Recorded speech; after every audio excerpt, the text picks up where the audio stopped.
ultrasonic ဖြစ်ဖို့များပါတယ်ဘက်ထရီကတော့ကျွန်တော်တို့ silicon carbon ကိုမှဒီ 7.8 mm ထူတော့ထူတယ်ဆိုပေမဲ့လည်း8000 mAh တောင်ပါဆိုတော့ကျစင်ကျွန်တော် tablet တစ်လုံးကြီးပါပြနေပြီအခုကျွန်တော်သုံးနေတဲ့ Xiaomi Pad 10 Pro တို့တော့မှ8000နဲ့400လား500လားအဲ့လောက်ပဲပါတာ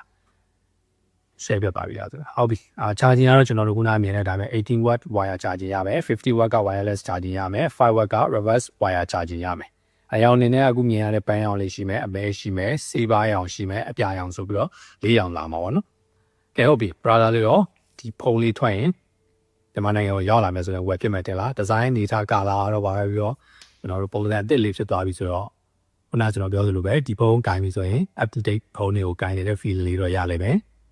ဈေးတန်းပဲကြည့်ကြည့်အောင်ပေါ့ Honor Magic 400 Pro တော့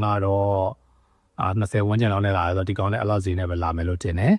ကဲဟုတ်ပါပြီမြန်မာနိုင်ငံကိုရောက်လာမယ်ဆိုရင် browser တွေဝယ်ပြမယ်တင်လား comment ထဲမှာစေးနွေးသွားပေးကြပါအောင်နောက်တစ်ခါမှပြန်တွေ့အောင် peace